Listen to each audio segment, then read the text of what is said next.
For centuries, the Black community has been trained and refined in the art of navigating the American terrains of the workplace, law enforcement, and even grocery stores in subtle and nuanced ways. Here are some unwritten rules Black people follow in America, and examples of what happens when they don't follow those rules. Black people are not a monolith. Like all people, Black individuals have a wide array of experiences and opinions. In no way does this list describe every Black person's experience, but we do guarantee most Black people can relate.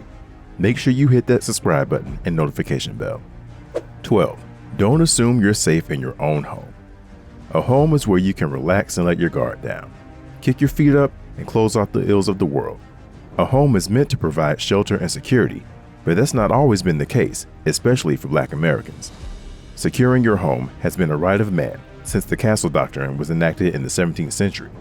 Since, man has invented ways to make their home feel more safe and secure.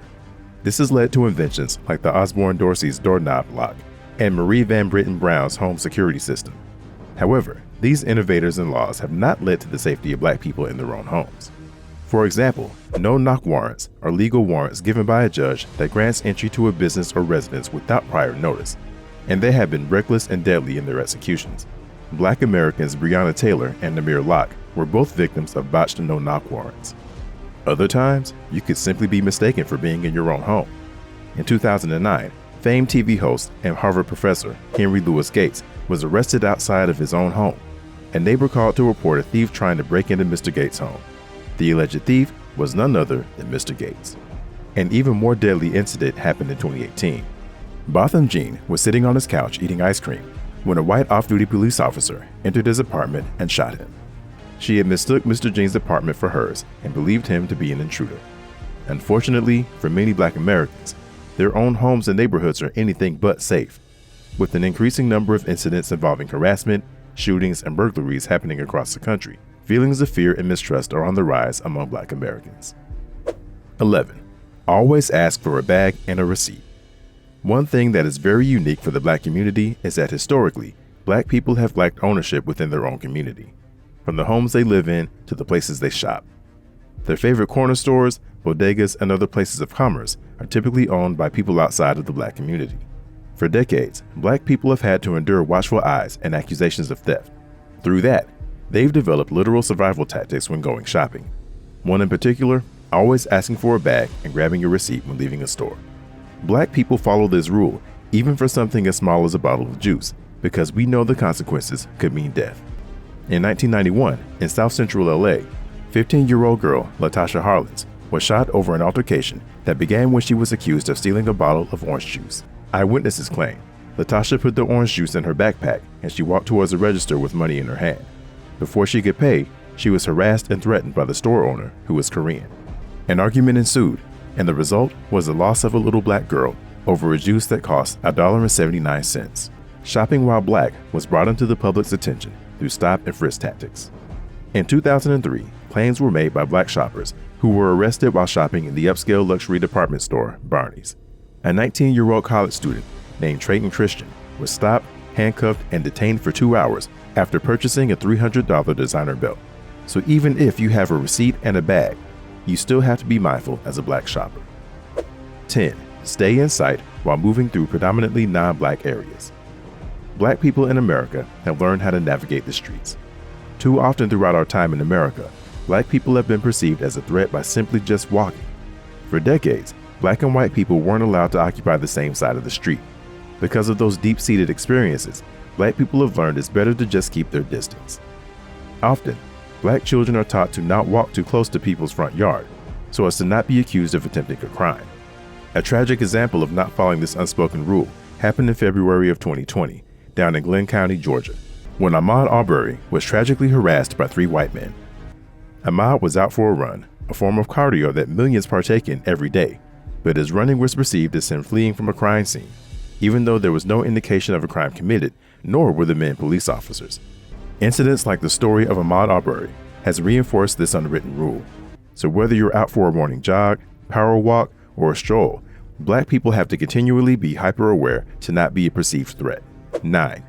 Never leave home without your ID. We've all done it. Left home without our wallet or ID. Whether it was in our other jacket, purse, pants, or we straight up lost it. Losing your ID card can be an annoyance, but for Black people, it can be detrimental. An identification card varies from a driver's license, a passport, to simply a card with a photo that confirms you are who you say you are. For decades, ID cards have been a topic within the Black community. Issues range from being barred from getting IDs down to needing them in order to vote, drive, and work.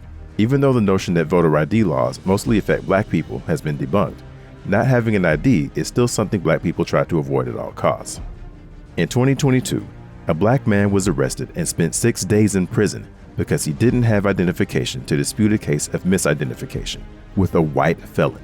Shane Lee Brown was pulled over for a routine traffic stop, and because he didn't have his driver's license on him, he gave the officers his name, date of birth, social security card, and social security number. Unfortunately, he had the same name as Shane Neal Brown, who at the time had an outstanding felony bench warrant for illegal ownership of a firearm. Despite being a 25-year-old Black man, Shane Lee Brown was identified as Shane Neal Brown, a 49-year-old white man, and he sat in prison for 6 days. Countless cases of fitting the description have historically affected the Black community. Today, even though ignorance and racial bias continues to be addressed, it is a big no-no for Black people to go out into the world without proper identification. 8. Never raise your voice in public. Black people have some of the biggest personalities on the planet. We laugh loud and love hard. Because of our big personalities, our displays of emotions have historically been used to villainize us. All humans argue, have disputes, yell, shout, cry, and have other emotional lapses, but often when Black people do it, it stokes varying degrees of discomfort. So we are often taught to move through spaces in silence. In the workplace, non-Black people, especially non-Black men, are labeled passionate, energetic, or spirited debaters when it comes to displays of disagreements. However, Black people are labeled intimidating, aggressive, and Black women especially are labeled problematic or accused of having an attitude. Numerous accounts of Black people simply having fun in public, joking, laughing, or even having spirited debates has led to dismissals from venues and having police called. As a result, rules of engagement from our ancestors are passed down. Lessons like don't argue in front of company or never stand while you argue. The tactics are not only to reduce infighting, but to quell misunderstandings from outsiders. 7. You have to be twice as good. It's likely every Black person has heard some variation of you have to be twice as good from their parents or ancestors. When we are young and ambitious, this warning isn't necessarily to squelch our confidence so much as temper it with the context that, as African Americans, we're going to have to work harder than our white counterparts. And even when we outwork them, we still won't see the full benefits or respect due to that hard work. Black excellence has historically been minimized and thwarted in America. Not only do Black students, entrepreneurs, athletes, and businessmen and women have to be good at their job, but they have to be exceptional to rise above to be considered equal. The genius of Black creatives in fields that we dominate, like music and sports, are looked down upon. When Black students thrive or are accepted into predominantly white institutions, they are too often labeled as recipients of affirmative action. And when Black business people ascend to the highest positions in corporate America, they are labeled DEI hires. During slavery, African Americans had to feign ignorance, which led to decades of unfounded stereotypes of our work ethic and level of intelligence. Today, their work ethic is not recognized and their intelligence is often disrespected. 6. Never wear your hood up on your hoodie. 2020 proved to be a pivotal turning point in a lot of ways. It challenged the way we view mental health, race relations, and even fashion. A big no-no within the Black community was never wear anything that covers our face. For years, Black people wore ski masks and balaclavas, especially in cold weather. But local legislation throughout the country made them illegal and barred them in public settings. But during the pandemic, face coverings became mandatory and is still encouraged to this day, which has led to what was once deemed to be attire only worn by thugs to become fashionable. However, that is not carried over to one cardinal rule within the Black community: never wear your hood on your hoodie up. Even though face coverings have been normalized, a Black person covering his face is still seen as a threat. For decades, myths and unfounded stereotypes have led to fear of Black people, and unconscious prejudices and ignorance has led to the harassment and harm of many Black people for just not being able to see their face. Americans are familiar with the unjustified killing of Trayvon Martin. In 2012, Trayvon took a late evening walk to a local 7-Eleven in Sanford, Florida. As he returned home with a bag of Skittles and a bottle of juice, his hoodie covering his head. While he was walking, Local neighborhood watchman George Zimmerman called local police and reported Trayvon as suspicious. Ignoring local authorities, Zimmerman confronted the teenager, which resulted in an altercation and led to Zimmerman shooting Trayvon. Trayvon never made it home, and George Zimmerman claimed self-defense and was not convicted of any crime. There have been countless other stories of black men wearing hoodies and being harassed, including while running, shopping, or just sitting at the bus stop. These incidents have led some to believe black people should do away with the hoodie altogether, especially when it comes to black men. Better to be safe than to be sorry. However, the question remains, is it the black community's job to fix the unchecked prejudices and rampant stereotypes within the non-black communities? 5. Never play with toy guns. The Second Amendment of the Constitution grants American citizens the right to bear arms. Owning a gun is the American way. There are more than 80 million registered gun owners, who on average have more than one gun. Owning a gun is just as American as apple pie. However, black Americans have a different relationship with firearms. Gun ownership is a right as an American citizen, and as long as you follow the proper steps to ownership according to your state, you'll be granted the right to possess a firearm. However, by law, it is illegal for a convicted felon to ever possess a firearm. Unfortunately, 1 out of 3 black men have been convicted of a felony.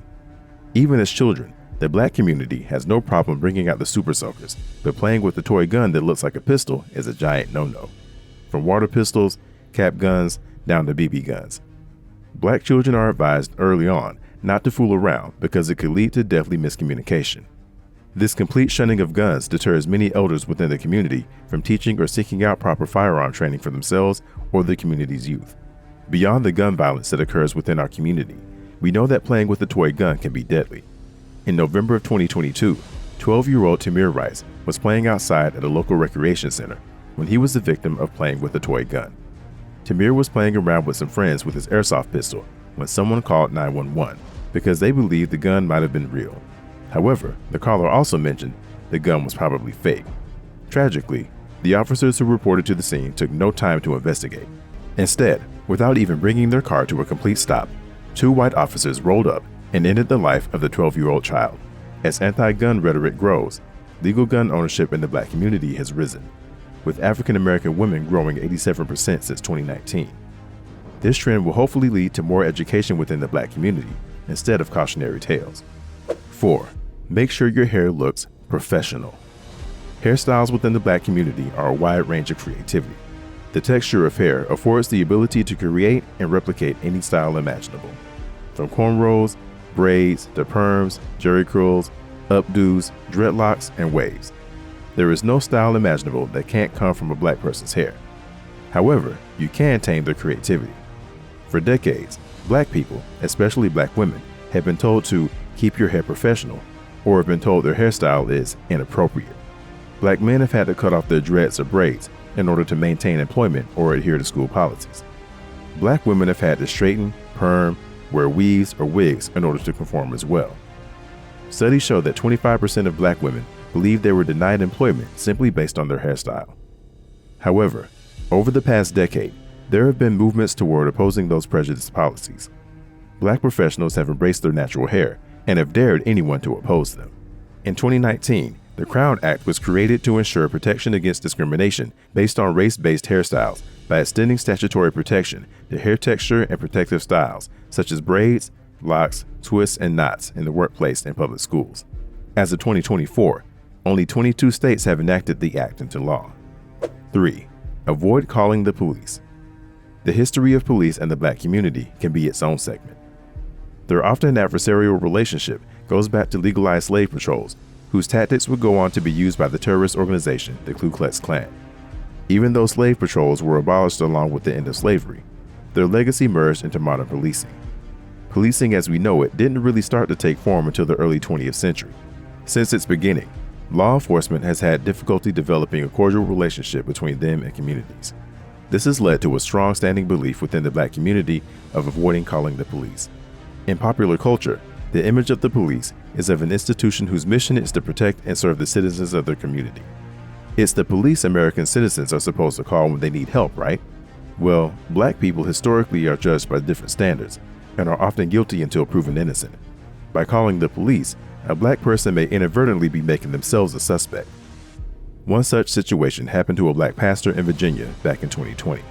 Pastor Leon McCrae Sr. arrived to his property when he noticed a group of white people trespassing on it. After asking them to leave, he was surrounded and threatened by the mob. In an act of defense, Mr. McCrae drew a legally concealed pistol that gave him enough time to call the police. However, once the police arrived, Mr. McCrae, the man who was protecting his property, was handcuffed and hauled off to jail, as the crowd of white men waved and mocked him. Another such incident happened in 2018, when a black man was arrested for stealing his own car. Samuel Scott Jr. of Miami, Florida, had called police to report his stolen Jeep. 30 minutes later, he found himself arrested as he fit the description of the subject who was seen earlier in Mr. Scott's stolen car. Even though Mr. Scott provided proof that he had indeed called the police to report his car stolen, he was still hauled off to jail. 2. Don't have a name that's too black. We all take pride in our names, and they naturally become a core part of our identity. However, given the unique history of Black Americans, our names are often debated. There has been a long-standing unwritten rule within the Black community: don't get a name that's too black. A large population of Black Americans were stripped of their surnames and given the name of their slave owners. Those ancestors were also stripped of their first names. Even after the abolishment of slavery, those surnames maintained and carried over till this day. However, there has been a continuous conscious movement to unhook from the names they were branded with. It started with many Black Americans adopting biblical names like Abraham, Moses, and Isaiah. The earliest data on the name Alonzo was tracked back to right after the Civil War. By the 1920s, the most popular names among the culture were Booker and Pearlie in some iteration. By the time of the Civil Rights Movement, names like Tyrone, Darnell, and Kareem started to make rounds. Monique, Tasha, Kimberly, and Melissa also became popular names. These names were all unique because they mostly had no African origin, but were distinctly African American. However, making them uniquely African American also made them easier targets of mass discrimination practices. For decades, resumes have been tossed in the trash just because the applicant's name was Jerome or Denisha. Applicants denied loans not because of their abilities or assets, but simply because they carried the last name Jackson or Johnson. Countless children are given nicknames because teachers refuse to take the time to learn proper pronunciation. Many Black Americans choose to adopt easier, traditional American names in order to avoid the hassle or harassment. Many famous examples of fighting back and being criticized can be seen through the history of Malcolm X or Muhammad Ali. However, countless others fight silently for the right to be treated based on the content of their character and production, rather than if you can or cannot pronounce Marquisha. 1. Expect unfairness. Whether it is the fear of calling the police, fear of misdiagnosis, the inability to get a loan, or being judged by your name, hair, or skin color, Black Americans have an unspoken agreement to expect unfairness. There is a built-in tolerance for discrimination within the Black community. It is expected to not be treated fairly. Whether it is in housing practices when it comes to trying to integrate a community, whether it is the long history of Black women being deemed more tolerable of pain because of myths like Black people have tougher skin, or whether it's being racially profiled because Black people can't afford this or that. Racial prejudices and unconscious biases have run rampant in America for centuries. Modern technology giving way to more interactions among cultures have helped clear up misconceptions and stereotypes, but the unwritten rules that have helped Black people navigate not only America, but the world still runs deep. Today, as tensions over issues like DEI, affirmative action, reparations, critical race theory, redlining, and other civil rights issues that face America, Black Americans must do what they have always done in America: continue to march on.